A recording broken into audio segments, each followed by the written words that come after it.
¿Qué tal amigos? ¿Cómo están? Un placer saludarlos. Soy Pedro Arriola, director del Club Ribeiro, y estamos de plácemes en nuestro club porque hoy nos acompaña el doctor Ángel Esteban, una personalidad en el mundo de la intelectualidad y la literatura, quien desde España nos estará brindando una valiosísima conferencia. Me acompaña también en este día Sebastián Fernández Valladolid, Community Manager de nuestro club, quien justamente va a darnos la reseña de don Ángel Esteban. ¿Qué tal amigos? Bienvenidos sean. Ángel Esteban es catedrático de literatura hispanoamericana por la Universidad de Granada desde 2009 y visiting professor de las de Delaware desde 2003, Montclair State desde 2009 a 2014 y Brown 2019. También ha sido profesor invitado en más de 30 universidades europeas, americanas y asiáticas. Realizó su doctorado en la Universidad de Granada sobre la influencia de Becker en Martí, por el que recibió el premio extraordinario del doctorado y con el que fue finalista del premio Casa de las Américas y del de la Academia Sevillana de Buenas Letras. Ha realizado 20 ediciones de obras clásicas de José Martí, Gabriel García Márquez, Julio Ramón Ribeiro, Juan Montalvo, Juan León Mera, Miguel de Carrión, La Monja Alférez, Mario Vargas Llosa, Jorge Edwards, Javier Cercas, Rafael Cadenas, Gustavo Pérez Firmat y ha publicado 2 libros de poesía. Sus últimos títulos son Cuando llegan las musas, Cómo trabajan los grandes maestros de la literatura del año 2002, Gabo y Fidel, El paisaje de una amistad del año 2004, Literatura cubana entre el viejo y el mar 2006, De Gabo a Mario, La estirpe del boom del año 2009, El flaco Julio y el escribidor Julio Ramón Ribeiro y Mario Vargas Llosa cara a cara del año 2014, El escritor en su paraíso, 30 grandes autores que fueron bibliotecarios del mismo año, Narrativa histórica cubana, la obra literaria de Julio Traviso Serrano, también del 2014, y El hombre que amaba los sueños, Leonardo Padura, entre Cuba y España, del año 2018. Esto es solo parte de la trayectoria intelectual de Ángel, porque también viene realizando una importante labor como escritor, como generador de literatura, y en ese aspecto, pues para nosotros es todo un placer tenerle. En el 2014, Ángel lanzó este libro y nosotros como buenos ribeirianos nos lo hicimos traer desde España, porque esta es una edición española, y luego tuvimos la suerte de que la Casa de la Literatura sacara la edición peruana, y aquí justamente pues damos testimonio de esta identificación con el contenido de este valioso texto. Ángel, bienvenido, un placer tenerte con nosotros. El auditorio del Club Ribeiro es todo tuyo. Bienvenido. Muchas gracias, Pedro, muchas gracias, Sebastián, y muchas gracias al Club Ribeiro. Es un club del que me enorgullezco en estar en contacto, pertenecer, saber las cosas que hace, seguirlo por el Facebook y estar al tanto de todo lo que se publica y se dice, se comenta, se investiga sobre Julio Ramón Ribeiro, porque yo debo decir que es uno de los escritores para mí más importantes de los que he leído en los últimos 20, 30 años. En la medida en que fue un descubrimiento que hice en los años 90, un poco después de hacer la tesis, yo no lo conocía, me había dedicado más a la literatura española, a la literatura cubana, no tanto a la literatura peruana, y cuando lo conocí ya fue como si dijéramos un amor a primera vista. Yo no pude dejar de leerlo, fui seducido absolutamente por unos cuentos que leí en España, que se publicaron en un periódico, en el ABC, una cosa que se llama periolibros, publicaban relatos de escritores latinoamericanos. Entré por allí y a partir de entonces pues, pensé que iba a ser para mí muy importante dedicarme a su obra, a leer su obra y a trabajar sobre su obra. Voy a compartir en la pantalla, porque para esta conferencia tengo un PowerPoint, creo que se ve bien, ¿no? Se está viendo ahora, lo estáis viendo bien. Muy bien. Entonces, ¿de dónde sale este texto? Este texto, yo he trabajado ya sobre este asunto y de hecho hay un capítulo del libro que habéis enseñado en el que hay algo sobre esto. Entonces, ¿por qué me interesa a mí el tema de las manos como un elemento estructurador en los cuentos de Julio Ramón Ribeiro? Me interesaba porque en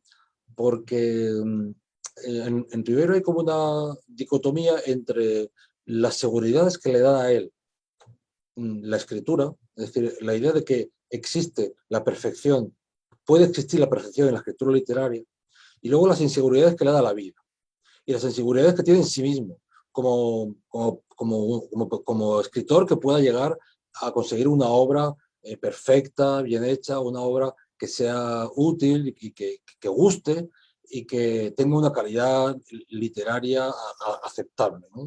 O exquisita. Y bueno, siempre me interesó toda esta idea en general, toda la reflexión que tiene Julio Ramón sobre la realidad, la relación entre la realidad y la escritura. Y por ahí van los tiros en esta conferencia, ¿no? Todo va a ir centrado sobre eso. Y para concretarlo, pues elegí el tema de cómo él utiliza las manos para ofrecer seguridades en un mundo que está lleno de dudas, ¿no? como es su poética.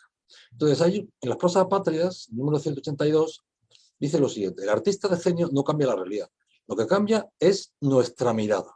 La realidad sigue siendo la misma, pero la vemos a través de su obra, es decir, de un lente distinto.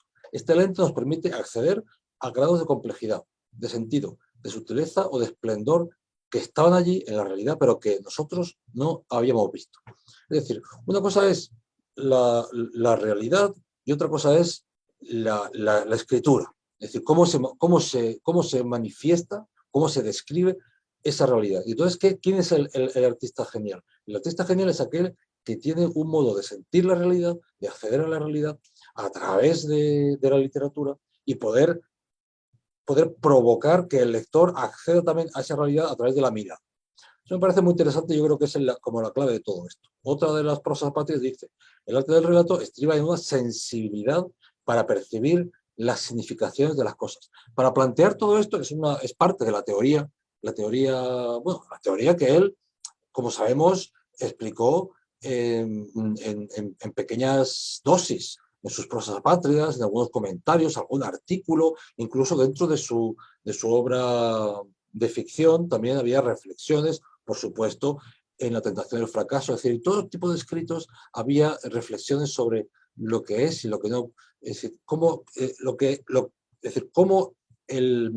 la literatura puede acceder a la realidad y explicarla. Para ello, para hablar de esto, me he basado en un texto relativamente reciente de el filósofo francés Jacques Rancière, que es un libro que se llama La palabra muda. Y es cuando vi el título de este libro me entró la risa, ¿no? Porque se parece mucho a La palabra del mudo, ¿eh? Aunque, bueno, va por otro lado la explicación de Rancière, pero me interesaba mucho una serie de elementos que utiliza en su libro para hablar precisamente de todo esto, la relación que hay entre la ficción, es decir, la ficción, la realidad, es decir, los temas, las realidades que se describen en ficción y el modo de hacer. Entonces dice que según la poética aristotélica hay como tres elementos que tenemos que considerar en cuanto a la expresión literaria. Uno es la inventio, que es la elección del tema. Otro es la dispositio, que es la organización de las partes. Y otra es la elocutio, que es la ornamentación conveniente del discurso. Dice que esto es la poética clásica, que es donde la ficción siempre está por encima de la dispositio y de la elocutio, y sobre todo de la elocutio. Es decir, es más importante el tema, lo que sería la ficción, que la ornamentación, es decir, que el estilo. Ahora bien, a partir del siglo XIX, dice Rancière, este esquema cambia. Y sobre todo, hablando de los franceses. Los franceses, primero Victor Hugo, que Victor Hugo prácticamente es el siglo entero del romanticismo, a una época llamada realista, ¿no? Pero también los franceses posteriores. Estamos hablando de Flaubert y de muchos de los escritores franceses que son, como sabemos, los verdaderos maestros de Ribeiro. Entonces, ¿qué pasa en el siglo XIX? Dice que la elocutio, que antes obedecía a la inventio, atribuyendo a los personajes de la acción la expresión que convenía a su carácter y circunstancias, se emancipa de su tutela gracias al poder de la palabra. La elocutio ocupa el lugar de la inventio, que hasta el momento la gobernaba.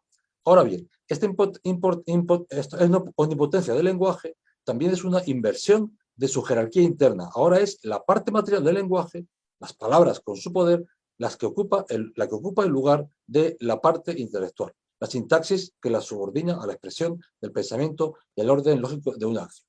¿Qué quiere decir esto? Que no quiere decir que desaparezca la acción, o sea, que desaparezca la importancia de la invención, de la ficción.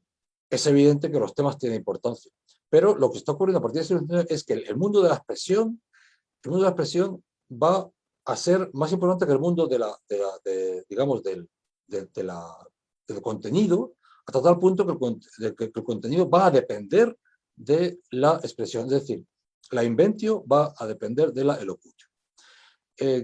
Continúa Rancière hablando de 4 principios de la poética de la representación que están en Aristóteles también y que tienen que ver con todo esto. En primer lugar está la ficción, que es la imitación, representación de acción. En segundo lugar está la genericidad.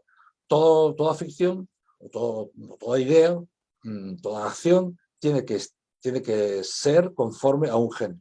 Y después está el decoro, las acciones y los discursos apropiados a la naturaleza del género. Hay una sumisión de la elocutio a la ficción inventada. Esto es en la poética clásica. Y luego está la actualidad, la primacía de la palabra como acto de la performatividad de la palabra. Estos 4 principios, en la época moderna, otra vez explica Rancière que vuelve a ocurrir lo mismo. Hay una inversión de estos 4 principios del sistema representativo. Una nueva poética en la que el estilo es la potencia de la misma obra. Ya veremos que esto en Ribeiro no es exactamente así, pero bueno, es verdad que es lo que ocurre a partir del siglo XIX y sobre todo a partir de las vanguardias literarias en el siglo XX y de todos los elementos que tienen que ver, por ejemplo, con la literatura pura o la poesía pura. Dice Rancière, al primado de la ficción se opone el primado del lenguaje. A su distribución en géneros se opone el principio antigenérico de la igualdad de todos los temas representados. No importan tanto los temas, importa cómo se explican esos temas. Al principio del decoro se opone la indiferencia del estilo con respecto al tema representado. Ya no tiene que haber decoro, uno puede escribir sobre lo que quiera y como quiera. Y al ideal de la palabra en acto se opone el modelo de la escritura. Entonces, entramos en un nuevo paradigma que es la escritura como palabra viva. La literatura consiste entonces no tanto en unos temas que se desarrollan de forma escrituraria, sino en el uso del lenguaje en lugar del uso de la ficción. Entonces, ¿en qué consiste la poeticidad? Esto sirve para todos los géneros, poeticidad en general. Es la propiedad a través de la cual un objeto cualquiera puede desdoblarse, ser tomado no solo como un conjunto de propiedades, sino como la manifestación de su esencia. No solo como el efecto de ciertas causas, sino como la metáfora o la metonimia de la potencia que lo ha producido. Es decir, no importa tanto los contenidos como las formas. Es decir, la potencia que lo ha producido. La forma. Un ejemplo de todo esto sería la poesía pura. La poesía pura no importa muchas veces de qué estamos hablando. Importa que la poesía sirva a la estética. No importan los temas. Incluso si no hay temas, no importa tampoco. Porque lo que importa es la pura estética. Claro, eso sería el extremo radical que tampoco contempla todo lo que es la literatura del siglo XX, evidentemente. Entonces, la poeticidad sería un paso de un régimen de encadenamiento causal a un régimen de expresividad. Bueno, vamos a seguir porque si no, esto es muy largo y queremos centrarnos más en Ribeiro, ¿no? Entonces, ¿cuál es la paradoja central en Ribeiro? Creo que lo apuntaba al principio. En primer lugar, hay una seguridad con respecto al valor del arte como esclarecedor. Es decir, al sentido que tiene lo que el genio o lo que el escritor está diciendo. Como decía en esas prosas pátrias del principio. El estilo, la forma de decirlo, la mirada que tiene el escritor, la mirada, pero luego también es la expresión, porque la mirada hay que unir en la expresión. Entonces tiene una seguridad con respecto al valor del arte como esclarecedor, como útil por el uso de la ficción, pero también por el uso del lenguaje. Esto es importante. Es decir, con respecto a lo que habíamos visto anteriormente de Rancière, lo que, digamos que contaría, para Ribeiro cuenta tanto la ficción, es decir, el tema del que voy a hablar, el problema que voy a plantear, como el uso del lenguaje. No hay una desviación, digamos, tan contemporánea, o tan radicalmente contemporánea, de darle la absoluta importancia al lenguaje y dejar a un lado el tema. Pero luego hay una segunda cuestión, que es el radical escepticismo del autor. Yo no voy a hablar más de esto porque eso es algo muy típico de lo que se ha hablado muchísimo. Pero fijaos que esto es una paradoja. Por un lado hay una seguridad y por otro lado hay un radical escepticismo en todo. Entonces, ¿cómo se acerca Ribeiro, o cómo pienso yo que podemos acercarnos a las certezas de Ribeiro? Es decir, ¿cómo Ribeiro se acerca, trata de conseguir ciertas certezas, valga la redundancia? Pues muchas veces lo hace a través de los 5 sentidos, a través de lo físico, el modo de describir lo físico, para explicar pues todas las historias a las que quiere acercarse. Busco otra prosa pátrida que explica un poquito algo que interesa, precisamente porque de esos 5 sentidos el del tacto es importante. Y no solo el sentido del tacto, sino también la consideración de la mano, la importancia que tiene la mano. Dice Ribeiro en la prosa apátrida número 5, que es bastante larga, yo he puesto un pedazo de ella, dice: conocer el cuerpo de una mujer es una tarea muy lenta y tan encomiable como aprender una lengua muerta. El cuerpo de una mujer, todo cuerpo humano, es por definición infinito. Uno empieza por tener acceso a la mano, ese apéndice utilitario, instrumental del cuerpo, siempre descubierto, siempre dispuesto a entregarse a no importa quién, que trafica con toda suerte de objetos y ha adquirido, a fuerza de sociabilidad, un carácter casi impersonal y anodino, como el del fiel funcionario o portero del palacio humano. Pero es lo que primero se conoce. Cada dedo se va individualizando, adquiere un nombre de familia, y luego cada uña, cada vena, cada arruga, cada imperceptible lunar. Además, no es solo la mano la que conoce la mano. También los labios conocen la mano y entonces se añade un sabor, un olor, una consistencia, una temperatura, un grado de suavidad o de aspereza, una comestibilidad. Hay manos que se devoran como el ala de un pájaro, otras se atracan en la garganta como un eterno cadalso. Pero esto es importante. Es decir, frente a todas estas dudas vitales, existenciales del autor, hay una serie de certezas, hay un acceso al conocimiento. Un acceso al conocimiento. Y ese acceso al conocimiento llega a través, en este caso concreto, de la mano. Y explica poco a poco cómo se va conociendo cada parte del cuerpo y lo que significa con respecto a lo que el hombre, la persona puede sentir o puede conocer conociendo el cuerpo, ¿no? Conociendo esas partes del cuerpo. Bueno, él ha hablado del cuerpo de una mujer, pero se ha centrado en la mano. Es importante tenerlo en cuenta, ¿no? Todo esto. Luego, otro texto que es muy importante para esto es un texto, como he dicho antes, hay veces que en medio de sus relatos, Ribeiro está haciendo teoría. Y hay un cuento, en el cuento de los cautivos, pues aparece también una reflexión sobre la mano que me parece muy interesante. Dice: nada es para mí más pavoroso que una fábrica. Yo las temo porque ellas me colman de ignorancia y de preguntas sin respuesta. A veces las observo interrogándome por qué han sido construidas así y no de otra manera. Es claro que todos esos artefactos han sido construidos en función de algo preciso, pensados, diseñados, programados. Pero a su vez, para construir esos artefactos ha sido sin duda necesario construir otros antes, pues nada sale de la nada. Cada máquina, por simple que sea, requiere la existencia de otra máquina anterior que la fabricó. De este modo, una fábrica es para mí el resultado de una infinidad de máquinas anteriores. Cada herramienta de una herramienta precedente, quizás cada vez más pequeñas y simples, pero cuyo encadenamiento se remonta hasta los albores de la edad industrial, más allá aún, hasta el Renacimiento y más lejos todavía, hasta la prehistoria, de modo que encontramos al final de esta pesquisa solo una herramienta, no creada ni inventada, pero perfecta, la mano del hombre. Claro, evidentemente que la mano tiene un sentido también metafórico, pero también tiene un sentido físico. Están los dos sentidos, porque el hombre que fabrica cosas, la mano del hombre es algo abstracto, pero también es la mano del hombre concreta, que es la que fabrica cosas. Bueno, esto para ver la importancia que tiene la mano, nos remite, como pone aquí arriba, a las vías tomistas. Es decir, Santo Tomás de Aquino en la Suma Teológica habla de 5 vías, 5 caminos por los cuales se puede conocer la existencia de ellos, que es lo más importante de esas miles de páginas que él escribe en toda su vida, ¿no? Lo más importante es que Dios existe. Luego, a partir de ahí, yo explico todo lo que hay que explicar. Pero eso es lo básico. Entonces, en esas vías, por ejemplo, están de esas 5, hay 2 que son muy importantes, que son la 1 y la 2. La del motor inmóvil y la de la causa y causada. Dice Tomás de Aquino que todas las cosas se mueven. Es una cosa parecida a lo que dice Ribeiro. Ribeiro parece como que ha leído a Tomás de Aquino y lo ha explicado de otra manera, ¿no?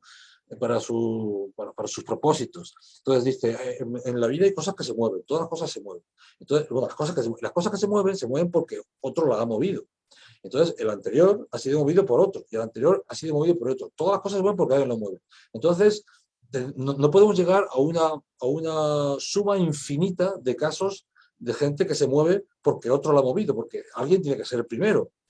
Entonces, ese primero, que es el primer motor, el que mueve al segundo, que luego moverá al tercero y al cuarto hasta que llegue a mí, ese es el motor inmóvil. Y ese motor inmóvil podemos llamarlo Dios.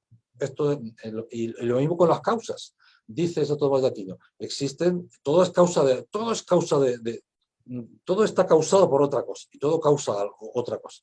Entonces, cada causa, cada efecto es producto de una causa, pero es que esa causa habrá sido causada por otra causa, y es a la vez causa y efecto, ¿no? Y así podemos ir hacia atrás hasta llegar a un momento en que no podemos llegar a un infinito, a un infinito de causas. Tiene que haber una causa incausada. Esa causa incausada la llamamos Dios. Es decir, Ribeiro está utilizando el argumento más básico, más específico, que sustenta toda la teoría de Santo Tomás de Aquino, que es toda la teoría de la Edad Media sobre la realidad, sobre la vida, sobre la existencia, que además se basa en las teorías que ya estaban ahí desde hacía 15 siglos antes, porque eran de Aristóteles, y se basa en esa teoría básica para explicar la importancia que tiene la mano del hombre. Bueno, aquí yo había traído, y voy a pasar un poquito más rápido sobre esto, porque son muchas diapositivas, acerca de lo que simboliza la mano en las diversas culturas. Por ejemplo, en Egipto, la actividad, la fuerza, la potencia, el dominio del poder, ¿no? Por ejemplo, en Roma y el cristianismo, la manus simboliza la autoridad. Por eso, ser cogido por la mano de Dios es recibir su espíritu.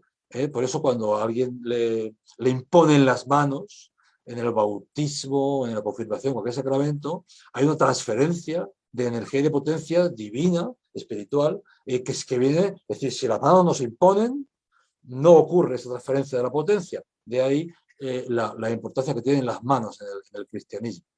En el budismo, la mano cerrada significa el secreto, y la abierta significa que no existen los secretos. En el hinduismo, la mano levantada significa, con los dedos extendidos, significa ausencia de temor. La mano bajada significa el don.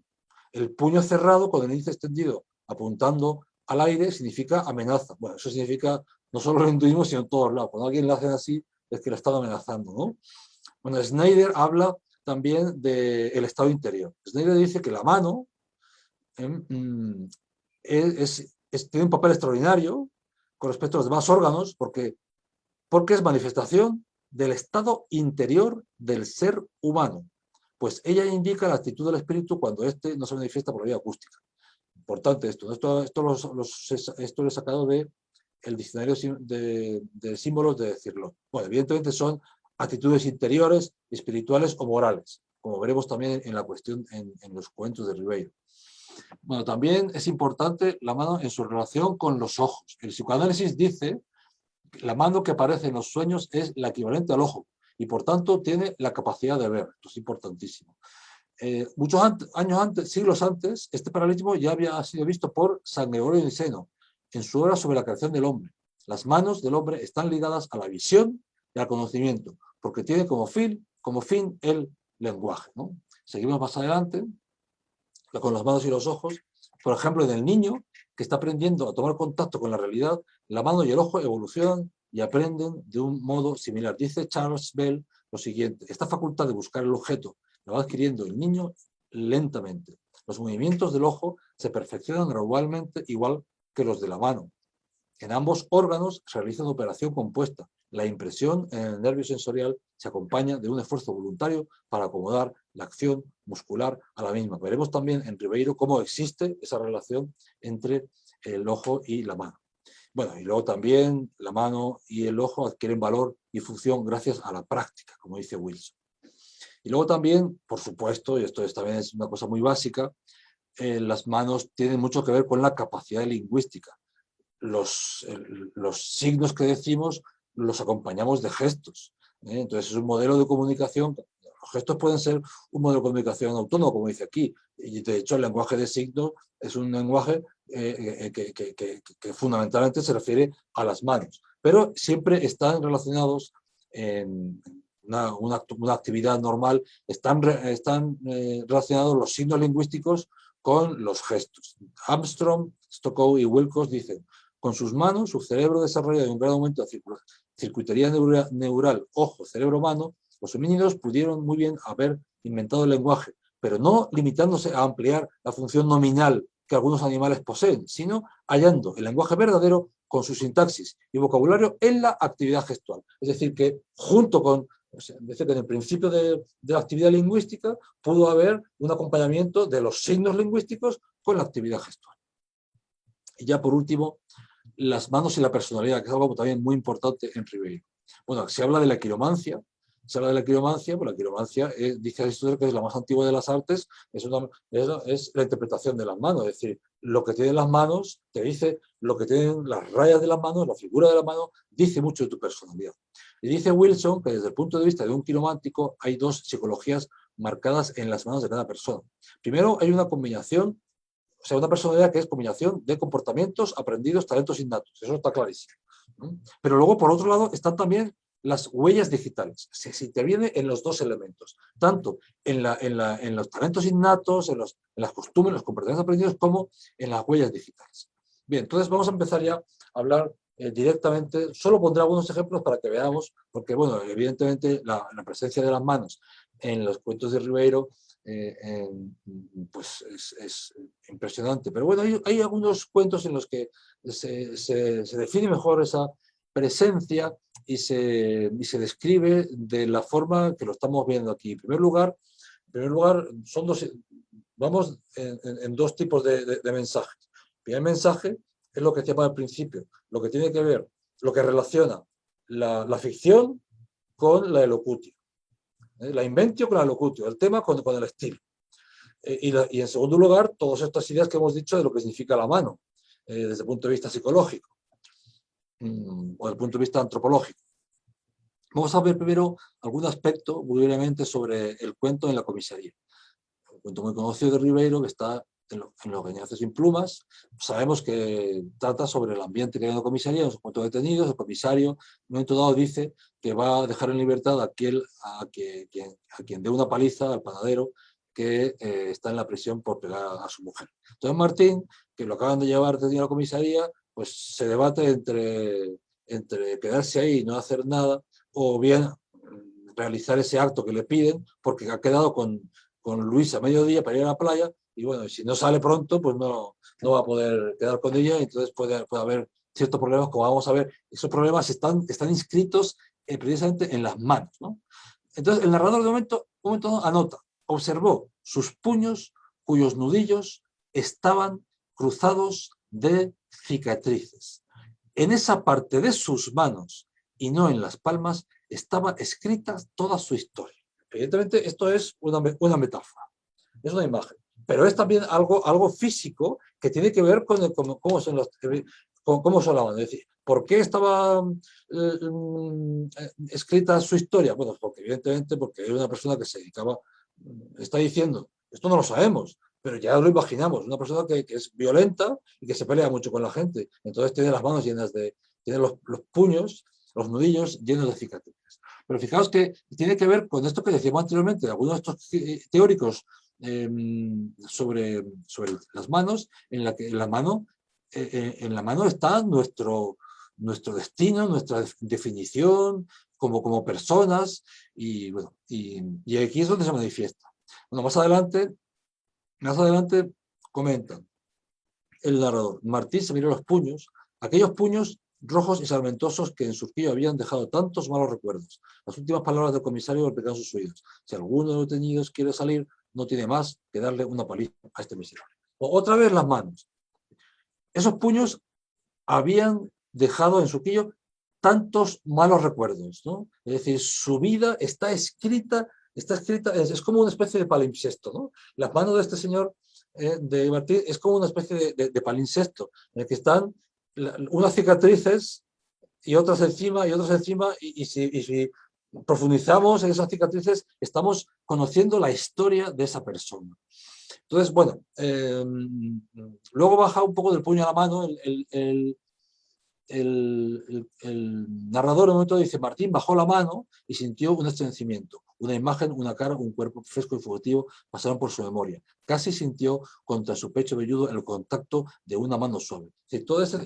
La mano sigue siendo fundamental para tomar una decisión, porque él está pensando si va a hacer o no va a hacer lo que dice el comisario para salir, pero está a la vez reflexionando sobre lo que para él significa hacer eso, porque su vida está llena de aspectos que tienen que ver con el compromiso de los puños, ¿no? Entonces, y ahora otra vez la mano le recuerda cosas y le lleva a pensar en su vida. Entonces cada vez hay una tensión mayor, una densidad. Después de un minuto de silencio, durante el cual Martín se frotó nerviosamente los puños, en el patio se produjo una gran agitación. Otra vez, una decisión que tiene que ver con las manos. Él está muy nervioso porque ahí tiene que decidirse hacer o no hacer. Y entonces, de una manera instintiva, se frota nerviosamente los puños. Creo que es muy importante. Y ya luego está el momento culminante. Entre dos detenidos lo cogieron por la cintura y lo lanzaron al centro del patio. Martín, en un extremo, tenía los puños apretados y solo esperaba las órdenes del comisario para comenzar. Bien, Martín pelea y gracias a Dios sale de la comisaría. Pero los puños al final vuelven a simbolizar esa historia personal y ese modo de ser de ese personaje degradado por el mundo de las peleas. Dice el narrador: Luisa, sobre la plataforma del paradero, agitaba su bolsa de baño. Martín se miró los puños, donde dos nuevas cicatrices habían aparecido, y avergonzado se metió las manos en los bolsillos como un colegial que quiere ocultar ante su maestro las manchas de tinta. Ahí estuvo escrito su destino, sigue estando escrito porque esa parte del palimpsesto que ahora está arriba y que probablemente dentro de un tiempo volverá a ser matizada por nuevas muescas en los puños. Este es el primer ejemplo. Otro ejemplo interesante en este primer aspecto que tratamos, el destino que está escrito en las manos, está en el cuento de los españoles, introducido en el libro Los cautivos del año 72. Como sabemos, este cuento habla todavía de un personaje de una pensión de Madrid que observa de su ventana a una mujer joven. Y además es interesante porque de esa mujer, bueno, hay un interés por esa persona porque la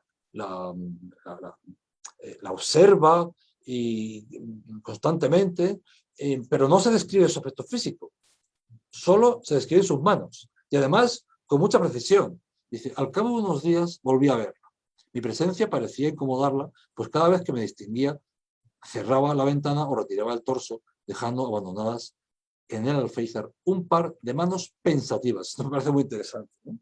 Es decir, ella no dice que sus ojos siempre miraban como dando a entender que estaba pensando en cosas muy, ¿no?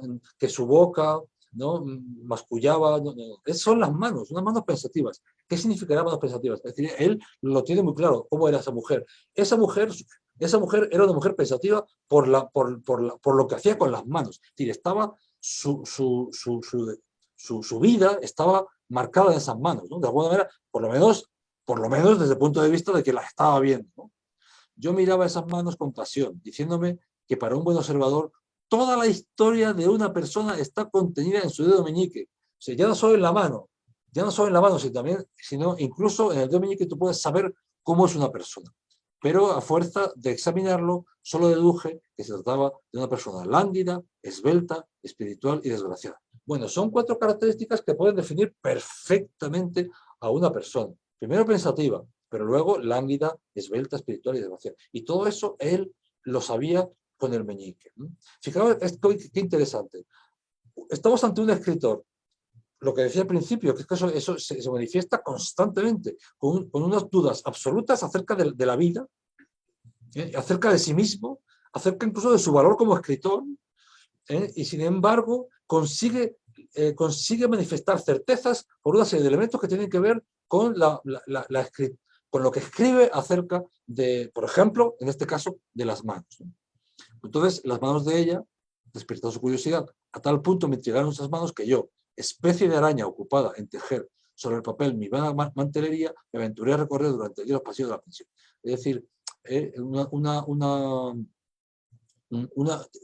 las certezas que no tiene escribiendo las tiene pues considerando las manos. Vamos con otro cuento que también tiene que ver con las manos y que bueno, es muy interesante en sí, pero es un cuento también conocidísimo, el de la quinta, ¿no? Las tristes crías en la vieja quinta, no solo por el cuento en sí, sino también por lo que tiene de historia y lo que tiene también de actualidad, en la medida que cualquiera puede ir a la quinta famosa y verla. Todos los ribeirianos del mundo que no somos peruanos y hemos ido a Lima, hemos ido como de peregrinación a la quinta, ¿no? Y nos han enseñado la quinta de arriba abajo, nos han dicho aquí es donde le cerró la puerta, y aquí es donde le insultó, y aquí es donde... Bueno, evidentemente todo eso son invenciones de Julio Ramón, pero claro, es como uno de los sitios de culto, ¿no? que todos vamos a visitar. Sabemos que es la rivalidad entre Memo y Doña Pancha, entonces en un momento dado, está ya en el cuento muy avanzado, Memo sigue al hijo de ella hasta un mar de Surquillo y observa una escena de quiromancia, que es solo una excusa para cazar una presa. Es curioso porque la importancia de las manos va a llegar a partir de ahí. Pero este detalle de la quiromancia es un detalle falso. Porque la quiromancia que aplica esa persona en el bar era simplemente para atraer la atención de la persona y poder luego obtener, bueno, ligar con esa persona, ¿no? O lo que sea. O aprovecharse de ella, bueno, establecer una relación con ella. Entonces, pero a partir de ahí sí observamos, cuando llega el momento final del cuento y vemos pues lo que realmente, a donde realmente quiere ir Ribeiro, pues vemos unos movimientos interesantes que tienen que ver con la mano. Primero son 3 movimientos y después otros 3 movimientos. El primero, bueno, digamos que tiene que entrar en su casa para llevarle las medicinas que ha aceptado comprarle. Dice, cuando regresó de la farmacia tocó la puerta de doña Francisca. Un momento, cholo indecente, espere que me ponga la bata. Primero tocó la puerta. Este primer momento en que aparece la mano. Y cree que la voy a mirar, lo último que se me ocurriría, una chancha calata. La puerta se entreabrió y asomó por ella la mano de doña Pancha. Primero, la mano de él tocando la puerta. Segundo, la mano de ella. Memo depositó el sobre con las aspirinas. 1,50 sol. No va a querer además que le regale las medicinas. Ya lo sé, flaco avaro. Espere. La mano volvió a asomar y arrojó al balcón un puñado de monedas. Esa fricción entre esas 2 personas se ve en las manos. Tocar la puerta, la mano de doña Pancha para que él que le da las aspirinas y que ésta pues, le arroja el puñado de monedas para que él tenga que recogerlas de esa manera. La mano nos está diciendo mucho de cada uno de ellos. Bien, entonces, y al final del cuento, con 3 movimientos de las manos, sabemos que él deseaba la muerte de ella, eso ocurre y evidentemente eso calza un poco el conflicto interior de esa persona. Vamos a ver ese momento en que él entra en la casa de ella porque ya no hay noticias sobre la mujer. Agatas anduvo chocando con taburetes y mesas hasta que encontró el conmutador de una lámpara y alumbró. Estamos en el silencio y en la oscuridad y suponemos que evidentemente él encuentra con la mano ese conmutador y alumbró. Y en el momento en que él utiliza la mano para eso es cuando ve que doña Pancha estaba tirada de vientre en medio del piso con un frasco en la mano. El destino de la mujer hasta el final centrado en la mano. El vuelo de su camisón estaba levantado. dejando descubierto un muro inmensamente gordo cruzado de venas abultadas. El primer impulso de Memo fue salir disparado, pero en la puerta se contuvo. Agachándose, rozó con la mano ese cuerpo frío y rígido. En vano trató de levantarlo para llevarlo a la cama. Esos 100 kilos de carne eran inamovibles. Fijaos que, agachándose, rozó con la mano ese cuerpo frío y rígido. Él descubre que está muerto, o siente de alguna manera que está muerto, cuando roza con la mano ese cuerpo frío y rígido. Eso que él había deseado tiempo, que lo deseaba, evidentemente no desearía la muerte real de ella, pero en ese enfado, de esas discusiones que tenían, pues uno siempre puede decir a alguien, ojalá te mueras, ¿no?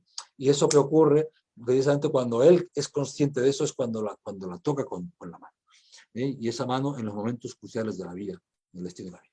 Vamos a ver ahora algunos textos, y brevemente, porque creo que ya con 5 minutos debería terminar la conferencia, pero por lo menos ver este cuento en otro de los temas importantes, que es las manos y el poder.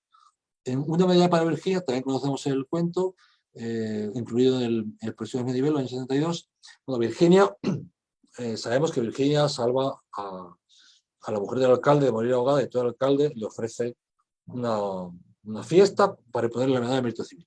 Entonces, en la segunda parte del relato no aparecen las manos. Primero aparece el alcalde utilizando las manos en señal de poder, ¿no? Como hemos dicho, la mano del poder.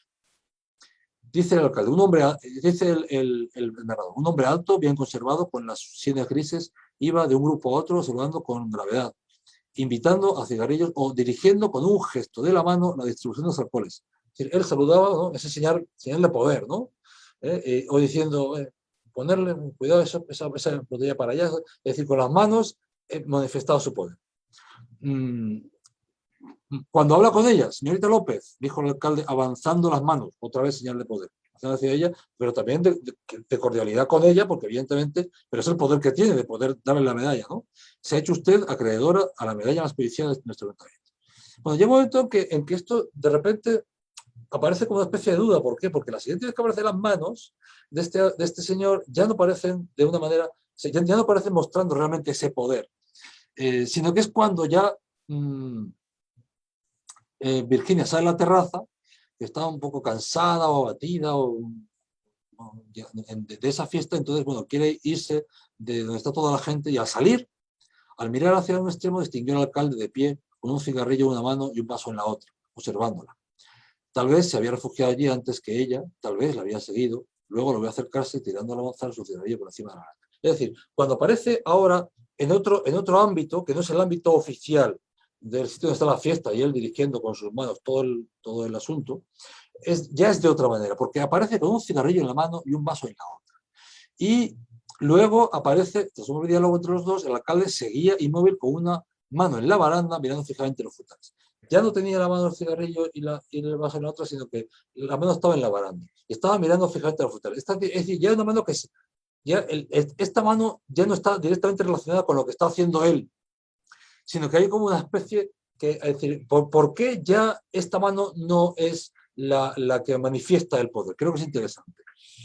Entonces ya, pues, el diálogo siguiente, como sabemos, le está contando que es mejor que no hubiera salvado a su mujer, porque ya si hubiera muerto no hubiera pasado nada, porque no había amor entre ellos, ¿no? Y entonces Virginia entiende algo que no solo tiene que ver con lo que le está contando, sino con la relación entre su padre y su madre, la pareja. Porque finalmente lo que vemos cuando ellos entran, que también tiene que ver con las manos, ya no destruye destruye no solo la idea del poder del alcalde, sino también todo lo que tiene que ver con la idea que tiene la hija de su padre, ¿no? o de sus padres, ¿no? Entonces, fijaos lo que pasa, precisamente porque se establecerá un paralelismo entre las dos parejas, ¿no? Ella piensa que igual que la pareja del alcalde con ella, pues no funciona, por la de su padre y su madre puede que no funcione precisamente por esto que está ocurriendo. Su padre, alentado por un coro de borrachos, había puesto las palmas de las manos en el suelo y trataba de pararse de cabeza. Este es el ridículo. Esto es todo lo contrario al poder, ¿no? Las manos hacen el ridículo. ¿Por qué? Hace el pino un poco, o trata de hacer el pino, quedando en ridículo porque está borracho. Pero también tiene que ver con las manos. ¿Cómo lo describe? Lo describe a través de las manos. Déjate de disparates, Max, y a su mujer. ¿Por qué tienes que estar haciendo siempre el payaso? ¿Por qué tienes que tomar así? Nunca lo he entendido. Hace 20 años que hace lo mismo. cuando dice que haces lo mismo, está diciendo que haces el payaso, es decir, en general. Pero nosotros podemos intuir que siempre hace lo mismo, que se pone con las palmas de las manos en el suelo y trata de hacer el pino, y como para mostrar la gracia. Es decir, que y lleva 20 años con esta, de esta guisa, ¿no? Haciendo las cosas de esta manera. Y ya el final, evidentemente, es el que nos aclara un poco todo, o bueno, nos confirma todo lo que estamos viendo. Su padre, azorado, se puso de pie, tratando de no tambalearse, abotonándose el saco con dignidad, sonrió a los asistentes, pidiendo excusas. Esto es interesante porque es que otra vez que se hace con las manos. Es decir, esas manos que han sido las manos borrachas, porque son él, ahora ya no, ahora ya son las manos que ya se han dado cuenta de lo que está pasando y se abotona el saco con dignidad y pide excusas. Es importante cómo todas estas sensaciones, la de poder o la del antipoder, la del ridículo, tienen que ver tienen que ver con las manos, ¿no? Bueno, por las azoteas también es una manifestación del poder. Muy rápidamente sabemos, es el niño que se encuentra ese señor que es el rey de las azoteas, como le dice él, y fijaos cómo aquí es muy interesante, como decíamos al principio, cómo se relaciona lo visual con lo manual. Dice, probablemente hice algún ruido, pues el hombre enderezó la cabeza y quedó mirándome perplejo.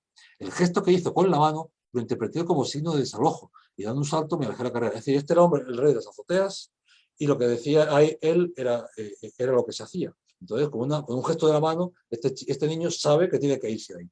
Unos días más tarde, por entre la juntura de dos tablas, apliqué el ojo y observé. El hombre seguía en su perezosa, contemplando sus largas manos transparentes o lanzando de cuando en cuando una mirada hacia el cielo para seguir el paso de las 9 viajeras. Bueno, claro, es decir, él igual que la azotea era el lugar donde él manifestaba su poder, el estar en la azotea contemplando sus manos era decir, estos son mis dominios. Aquí es donde yo ejerzo mi poder. Y lo dice como lo dice Ribeiro, lo dice a través de las manos, ¿no? Bueno, esto sigue más adelante, pero resumo un poco porque también el momento en que este señor acepta al niño, lo hace precisamente con la mano. Pasa, dijo, haciendo una seña con la mano. Ya sé que estás allí. Por tanto, es también un señal de poder. Tú estás aceptado en el lugar donde yo soy poderoso porque yo quiero, ¿no? Y luego, mira, demasiadas preguntas me respondió, alargando un brazo con la palma de la mano a mí. Otra vez, una manifestación de poder. Lo que yo, o sea, mantengo la conversación como quiero contigo y luego a través de las manos, ¿no? Y luego, fijaos este final, que es muy interesante. Cuando, bueno, es ya, cuando ya, bueno, vamos a ver este final, cuando ya él ya no va a verlo más, porque bueno, el hombre desaparecido, lo que sea, ha muerto, pues él se acuerda de él. Dice, era la primera lluvia de otoño. De inmediato me acordé de mi amigo, lo vi jubiloso, recibiendo con las manos abiertas esa agua caída del cielo que lavaría su piel, su corazón. Es decir, él era el dueño de ese lugar, estaba en su ambiente y él recibiría con las manos abiertas ese don que le caía del cielo porque era el lugar donde se sentía feliz. Habría una tercera manera de hacerlo, pero no lo voy a decir, que es la voz y la frustración. Había elegido mientras de la vela y también una aventura nocturna. Pero no os voy a explicar, lo podemos ver si queréis después o no verlo, pero como ya llevo 40 minutos, lo voy a dejar aquí simplemente agradeciendo que haya sido invitado a esta conferencia y agradeciendo el poder hablar de Julio Ramón Ribeiro, que para mí siempre ha sido como una obsesión desde que lo conocí conocí su obra a él no lo conocí, su obra a final de los años 90, o a mitad de los años 90. Muchas gracias. Querido Ángel, muchísimas gracias. De veras que definitivamente cuando uno aprecia el título Nuevos Asedios a Julio Ramón Ribeiro y su narrativa, uno se cuestiona de qué habrá de abordar ese sugestivo título, y hoy pues nos lo confirma, ¿no? Cómo de pronto ese detalle tan importante en la narrativa ribeiriana de las manos se desprende de su tremendo poder de observación, de eso que tiene Ribeiro, que es fundamental, ¿no? Vamos nosotros pues en primer lugar a agradecerte, Sebastián, Ángel, perdón, por la oportunidad de escucharte. Para nosotros es un privilegio. Hemos seguido tus trabajos, hemos leído tus libros y coronamos contigo una oportunidad de seguir aprendiendo y conociendo más de la obra de Ribeiro. Vamos a nuestras rondas de preguntas muy breves también, porque tú lo has dicho todo prácticamente de una manera además muy original, ¿no? Eh, Ribeiro, y tú también lo has mencionado, pues tenía sus inseguridades, ¿no? O lo que otros llaman dudas existenciales. Sí. Pero también sabemos que en Ribeiro vida y obra estaban unidas. Sí. Estaban unidas, no se desligaban. Y esas dudas existenciales como que también se expresaron en esa unidad, vida y obra. ¿Esto crees tú, le jugó a favor o en contra a Ribeiro? Yo creo que lo jugó a favor. Sí, porque yo creo que, vamos a ver, a mí me da la impresión que los escritores que afirman con mucha certeza en sus obras, o sea, las novelas de tesis son mucho menos interesantes que las novelas que plantean dudas, que plantean interrogantes. Siempre, y de hecho, en la literatura casi siempre son más interesantes los finales abiertos que los finales donde ya tú no puedes interpretar nada. Entonces hay escritores que lo tienen muy claro todo, y es verdad, tienen muy claro lo que tienen que decir, cómo tienen que decirlo y a dónde van. Pero Julio Ramón no lo tenía, no lo tenía en su vida y por tanto tampoco lo tenía en su obra.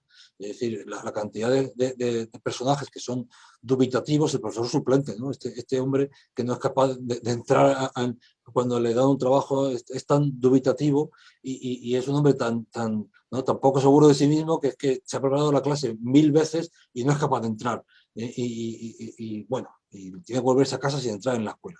Bueno, y así, un montón de personajes. Pero es que Ribeiro era también un poco así. Era un hombre tímido, era un hombre inseguro, y entonces yo creo que esas inseguridades literalmente jugaban a su favor. En primer lugar, por esto, por la cuestión de que las obras abiertas son mucho mejores que las cerradas. Pero también yo creo que hay más elementos, porque yo creo que el hecho de que fue un hombre muy, muy dubitativo, conforme también a sus capacidades para ser escritor, y eso en la autobiografía se ve, en las memorias se ve, que siempre está diciendo, joder, yo no sé si esto que he escrito es bueno o es malo, y de pronto dice, acabo de La ciudad de los perros, ¿y cómo escribe este hombre? Pero este tío es un genio, yo nunca sería capaz de hacer una cosa así, ¿no? ¿No?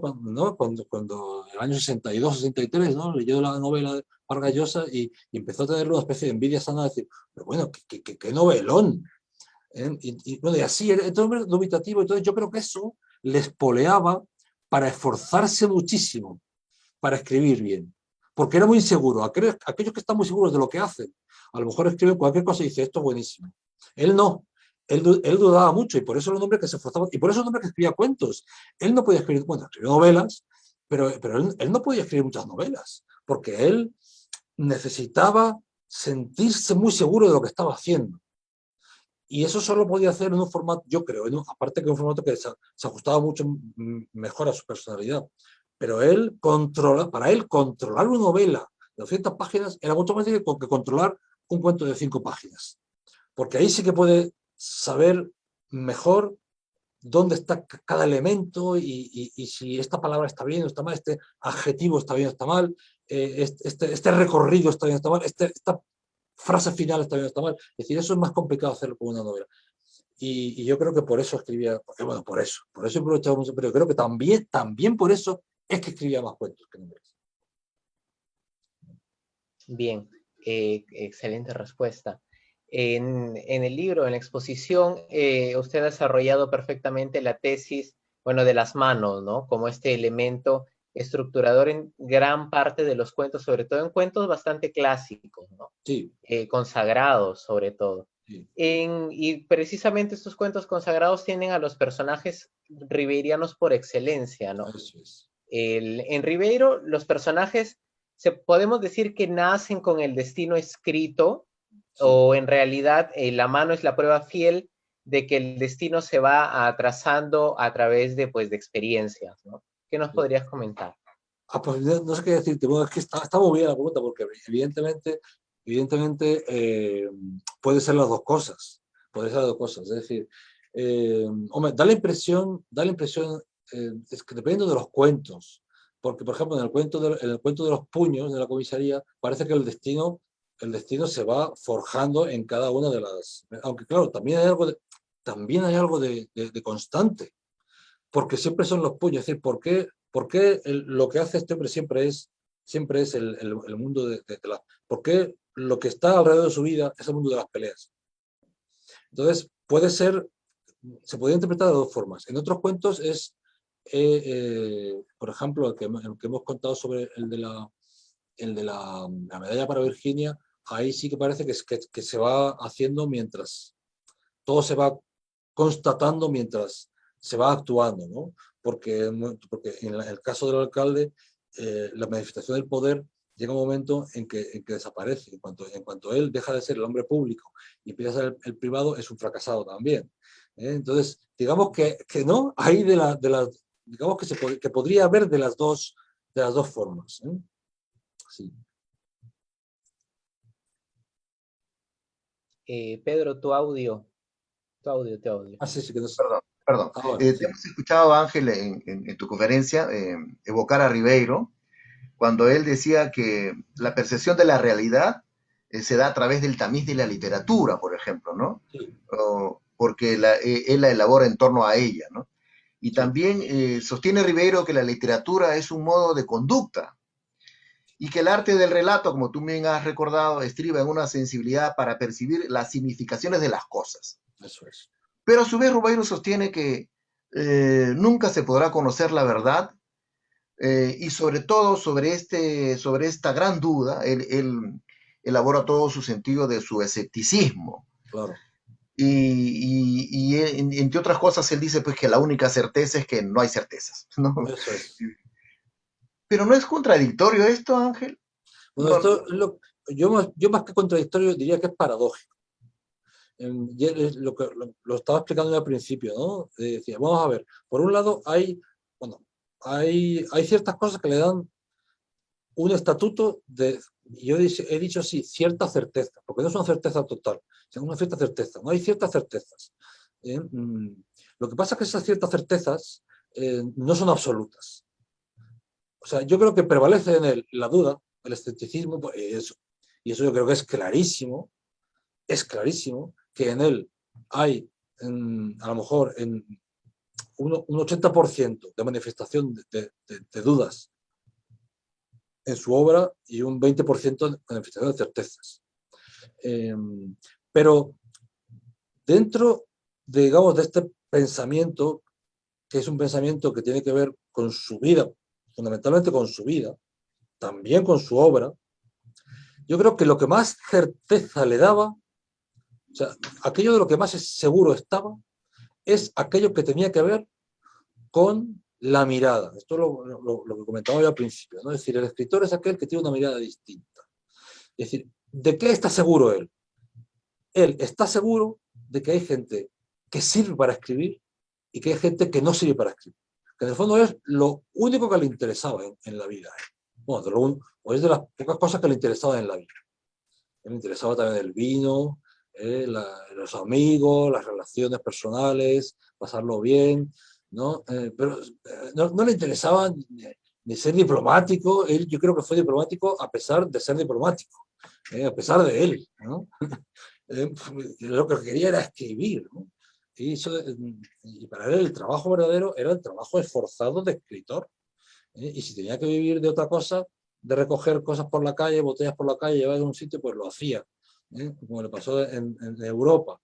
Pero lo que él quería era escribir. Entonces, era el trabajo que él valoraba y de eso sí que tenía certeza. Tenía certeza de que había algo, en las personas que te permiten ser escritor, que tiene que ver con la mirada y con la formación, evidentemente. Para escribir bien hay que leer bien, hay que saber. Pero sobre todo es la mirada, es decir, el hecho de que alguien reciba la realidad de una manera concreta y la pueda manifestar de una manera concreta de la que otros no son capaces o a la que otros no pueden llegar.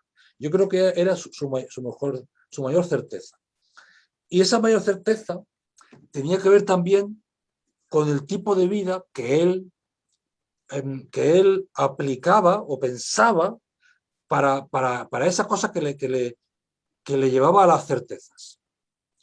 Que era un tipo de vida tranquila, alejada precisamente de eso, alejada del dinero, alejada de las ambiciones. Bueno, que esto es Silvio, el Silvio en el Rosedal. En el momento dado que se da cuenta de que él es un fracasado, que no conseguía ni el amor de su vida, y no conseguía tampoco saber si lo que dice ese jardín es algo que tiene que ver con su destino o no, qué significa ser, ese o res, qué significa eso. Entonces, ¿qué es lo único que puede hacer? Lo único que puede hacer es encerrarse y escuchar música. Mutatis mutandis, escribir o leer, es decir, dedicarse a aquello que le da certezas, que es el estar bien consigo mismo, dedicado al arte, dedicado a la literatura. En el fondo, yo creo que era su gran deseo, el gran deseo de su vida era ese, que no tuviese Pero, que depender. pero, por ejemplo, ¿hay que encerrarse para tener certezas o más para sentirse vivo? Bueno, para sentirse vivo, claro, porque efectivamente él se sentía más vivo en esa circunstancia en que la mayor parte de la gente se sentiría muerto.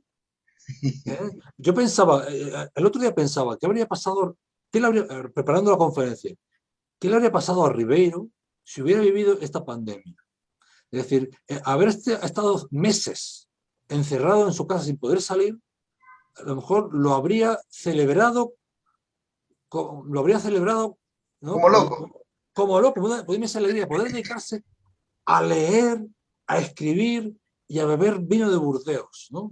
Y Sí. escribir fumando y bebiendo y escribiendo esto es la felicidad, no tener obligaciones, no tener que ir a trabajar, no tener, estar en la casa dedicado a esto, ¿no? Habría sido para él quizá algo ideal, ¿no? ¿No? Sin duda alguna, ¿no? Y también hubiera escrito definitivamente acerca de eso, ¿no? Sí, sí, Hay dos tópicos importantes en la obra de Ribeiro, lo que es el humor y la ironía, que en el libro también lo sí, aborda, ¿no? sí. Estas pueden ser tomadas como respuestas existenciales ante la timidez, que también lo Ah, hemos comentado, ah, o en realidad Ribeiro lo utiliza para demostrarnos su capacidad de observación de lo absurdo que tiene la vida. sí.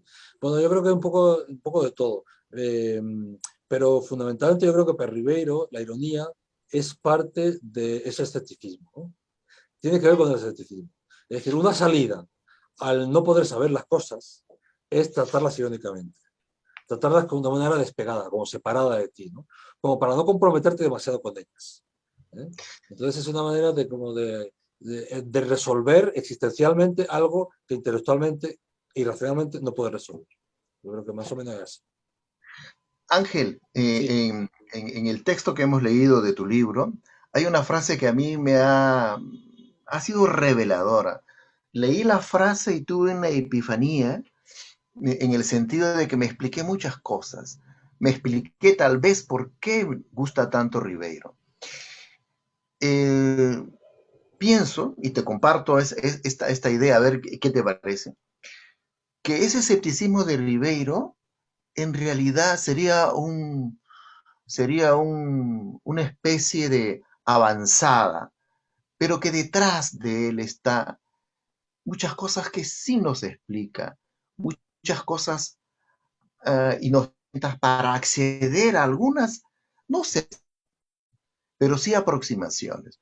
Por ejemplo, sí, cuando uno lee El profesor suplente sí, y termina llorando Matías en los brazos de su mujer, sí, uno siente desolación por ese pobre ser que inexplicablemente tiene esa timidez feroz. Pero si pretendemos explicarnos qué son los tímidos en la vida, podemos discutir horas de horas. Pero de pronto esa síntesis evocativa, ese fragmento de vida que se nos presenta, nos da muchas luces, Ángel. O Arístides, por ejemplo, sí, sobre un hombre sin suerte con las mujeres, ¿no? eso Un es. excluido del festín de la El vida, festín de dice la vida. Ribeiro. Y cómo de pronto toda su vida se resume en esa maceta que él tira ante el fracaso y el engaño, y sufrimos nuevamente los que leemos, ese dolor suyo lo sufrimos nosotros, y entendemos también a esos seres apocados, esos seres que están en la linde del fracaso. Pero si alguien quisiera explicarnos qué son esos personajes, peligro de fracasar. Sería también algo así, ¿no? Teórico y complejo, pero de pronto Ribeiro, a través de otra síntesis evocativa, nos aproxima con mucha luz, Sí, pero a la luz de un sentimiento, Ángel. No ese escepticismo ribeiriano eh, que pretende ser una búsqueda a través de lo cognoscitivo, en realidad subyacentemente está lo más valioso de su obra de sí. Ribeiro, que a través de evocaciones nos explica la vida, Ángel. Mira, eso es, ¿sabes? Es que esta cuestión es exactamente lo que estás diciendo. Explica muy bien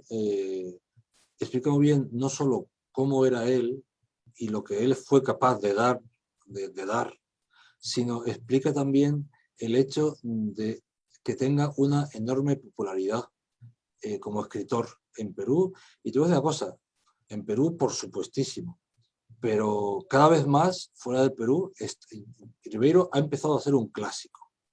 Y en España hay mucha gente que conoce a Ribeiro. Cuando yo empecé a tratarlo hace 20 años, nadie sabía quién era Ribeiro, nadie lo sabía. Cuando yo conocí a Ribeiro, yo ya era doctor, yo había hecho mi tesis doctoral y no sabía quién era Ribeiro, porque era absolutamente desconocido en España. Eso ya no ocurre. Es decir, hay un cierto nivel medio popular que puede conocer a Ribeiro mucho más que hace 20, 25 años. Y de hecho, por supuesto, está claro que están todas sus obras publicadas en muchas editoriales, porque empezó Alfaguara, pero Asís Barral lo publicó todo otra vez, y bueno, hay antologías, un montón de antologías, la Cátedra Austral, un montón. Pero bueno, a lo que iba, y que va a corroborar lo que tú decías. Una de las veces que yo estuve en Lima, me entré en un taxi y la persona que conducía el taxi era un hombre que se veía de una clase social más bien muy humilde, ¿no? Y me dijo, claro, me oyó hablar y vio que yo era español, que no era latino, no era peruano, y me preguntó que qué hacía allí. "Ah, que venía al turismo". Y yo, no, no, venía a estudiar a Julio Ramón Ribeiro. Entonces se quedó como diciendo, wow. Y me dijo, Julio Ramón Ribeiro es el escritor del pueblo. Oh, Nosotros, la gente del pueblo, nos identificamos con él, porque él dice lo que somos nosotros, y lo dice como nadie lo dice. Eso me dijo este señor, que yo no sé si sabía leer y escribir, pero dijo eso, ¿no? Y yo entendí lo que acabas de decir. Él no va a hacer nunca un discurso filosófico profundo, pero con un detalle, te dice, te hace decir, este soy yo, este soy yo. Y como yo, puedo llorar con él, porque yo me siento como se siente él, ¿no? Y es cierto lo que está diciendo, absolutamente. Bueno, ya vamos a ir cerrando. Siempre cuando cerramos acostumbramos a bajarle un poquito el matiz a las preguntas, quitar un poco lo académico. ¿Cómo fue ese acercamiento a la obra? Nos estabas comentando, bueno, ya tiene 20 años y es cierto que en gran medida lo que se ha hecho en España es gracias a su labor. ¿Pero por qué? ¿Cuál fue ese primer acercamiento? ¿Quién lo llevó? ¿Cómo se cruzó Ribeiro en el camino? Bueno, esta es una historia que voy a resumirla en 2 minutos, pero podría estar horas y horas hablando. Porque para mí, o sea, los tiempos que yo he pasado en Perú han sido todos porque siempre que he ido por algo que tiene que ver o con Ribeiro, con Vargas Llosa, con ellos dos, fundamentalmente, aunque bueno, también, pero la primera vez, sobre todo fue la primera vez. Y, bueno, el encuentro fue casual, ya lo he comentado antes, yo leí en un periódico de España 3 cuentos de Ribeiro, 3 cuentos, solo para fumadores, creo que era Los Cañazos sin plumas y no sé cuál más, un tercero. Entonces yo leí eso y dije, ¿quién es este señor Ribeiro? Yo pensé, será brasileño, ¿no? Con ese apellido Ribeiro, ¿no? Me sonaba portugués. brasileño. Ya, portugués, pero como eran latinoamericanos, bueno, americanos, los escritores que se trataban ahí en esa sección, yo dije, bueno, pues me suena esto de Brasil. Y entonces ya me informé, entonces no existía Google, fue en el siglo pasado, fue en 90 y muchos, en 90 y tantos, ¿no? Ya un poquito más de 20 años. Entonces me informé fui a las manuales de literatura y lo encontré. Lo encontré y vi que estaba publicado en España, que había una antología de cuentos en Tusquets, y en ese momento creo que era lo único que había, o de lo poco que había, ¿no? La antología se llama Silvio Rosedal. Y al poco yo de enterarme de eso, salió la, la edición de los cuentos completos de Alfaguara. A lo mejor un poquito antes, ¿no? Quizás eso sea el 94, 95, por ahí. Pues puede ser por ahí, ¿no? Entonces lo 94 compré, fue. 94. Esto lo compré, pues lo compré enseguida. Lo compré enseguida. Eso fue muy poco después de conocer yo todo esto, ¿no? Lo compré enseguida. Y los leí todos del tirón. Es que me los leí del tirón, los 90 cuentos que hay. Yo tardé una semana en hacerlo, pero no hice otra cosa más que leer a Ribeiro. Entonces yo dije, yo tengo que conocer a este hombre. Y bueno, acaba de morir, no lo pude conocer físicamente, acaba de morir. Y entonces me comentaron que era íntimo de Alfredo Bryce. Entonces Alfredo vivía en Madrid. Y al poco tiempo de eso, a los pocos meses, se hizo un homenaje en Madrid a Julio Ramón. Y el que hablaba, uno de los que hablaba era Alfredo. Entonces yo viajé de Granada a Madrid solo para eso, solo para ver eso y para conocer a Alfredo, para secuestrarlo después del acto y decirle, yo he leído Ribeiro y quiero saber más sobre él. Y es lo que hice. Fui a Madrid, hablé con Alfredo del acto y le dije, yo quiero saber muchas cosas de Julio Ramón y me gustaría hablar contigo cuando pudieras. Y le dije, mira, mañana por la mañana vente a mi casa. Me dijo, ya sabes que Alfredo, un hombre generosísimo, vente a mi casa. Estuve toda la mañana en la casa de Alfredo tomando notas de cosas que me contaba. Claro, Alfredo tiene esa manera de contar, que él igual escribe como habla, entonces cuenta y cuenta y cuenta y no para. Y además, cuando una cosa le gusta, porque era su gran amigo, uno de sus grandes amigos, pues no paraba de hablar de él, contar anécdotas y tal, hasta lloró en alguna ocasión. No. Y yo apuntaba. Y a partir de ahí dije, yo tengo que ir a Lima. Y tengo que conocer a su familia, tengo que conocer a sus amigos, tengo que conocer a todos estos, a Cisneros, a Ampuero, al niño De Guzmán, de Guzmán, tengo que conocer Alfonso Cueto. sí, todo. Entonces, fui allí a Lima y yo creo que hablé con unas 40 personas en un mes. Entonces ya los de la Puente Ribeiro me hicieron un plan para conocer a toda la gente y saber conocer más de su vida y de su obra, y de ahí nació la edición que hice en la colección austral y algunos trabajos posteriores. A partir de ahí ya estuve metido en el mundo de Ribeiros sin poder evitarlo, no pude evitar porque ya hice a muchos amigos, ¿no? Hice muchos amigos ribeirianos, de la familia, de sus amistades, de toda la gente que lo quería y que lo leía, y fue imposible deshacerme de él, imposible. Increíble, Ángel, lo que nos cuenta y qué maravilla sentirte de los nuestros. Qué maravilla para nosotros, ¿no?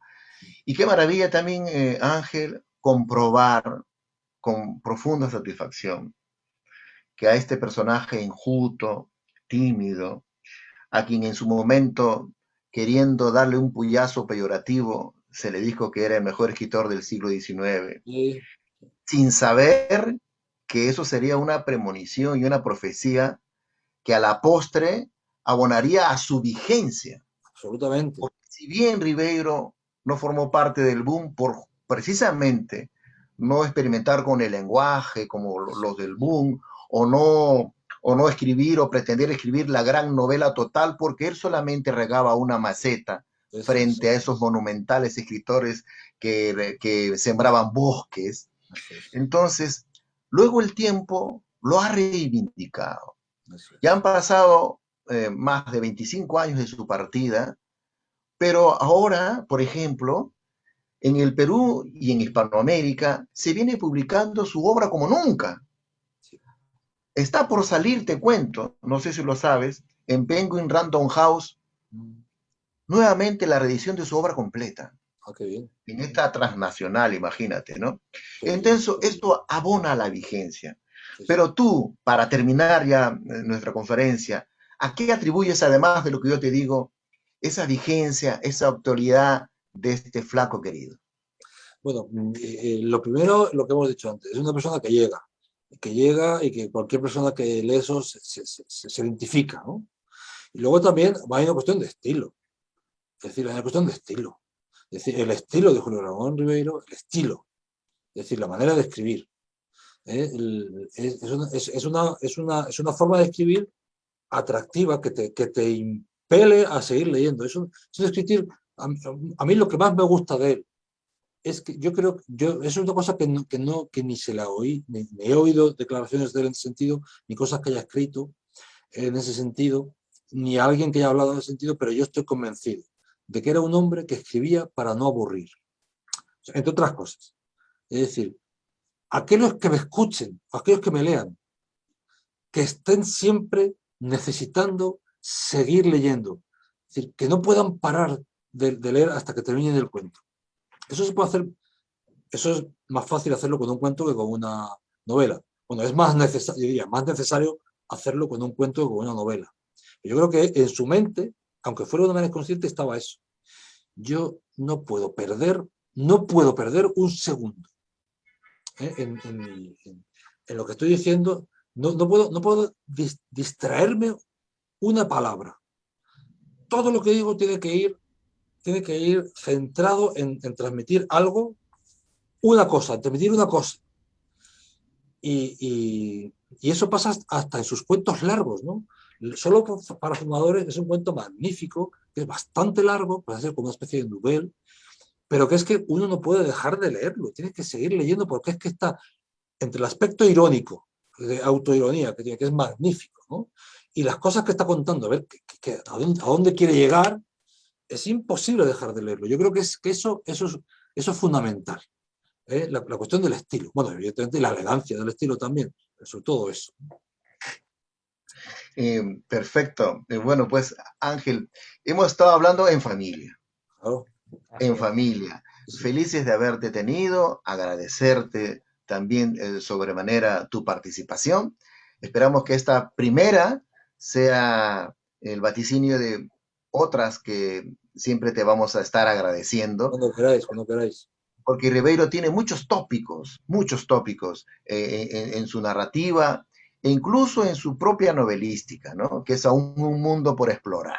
Claro que sí. Queridos amigos, de esta manera agradecerte también, querido Sebastián, agradecer a todos los que están en sintonía de este espacio, en esta conferencia que sin duda ha aportado luz, por eso el título de Nuevos Asedios a Julio Ramón Ribeiro y su narrativa. Aún amigos, esta semana todavía no concluye. Hoy viernes les anuncio que este domingo tenemos la Feria del Libro Ribeiriano. Pondremos al alcance de todos los interesados las primeras ediciones de Ribeiro. Imagínense, que entran solo en Lima, Ángel, tú sabes, se encuentran esas ediciones, aunque algunas prosas apátridas en primeras ediciones se encuentran todavía en España, en Tusquet. Así es que este domingo 28 tenemos la Feria del Libro Ribeiriano y el próximo mes tendremos otra conferencia, nos vamos hasta Colombia para hablar con nuestra amiga Galia Ospina. Esto fue todo por hoy. Ángel, un gran abrazo. A Un gran vosotros, abrazo. muchas gracias por todo. Muchas gracias. Nos encantó tenerte. Gracias, Sebastián. Buenas noches, queridos amigos.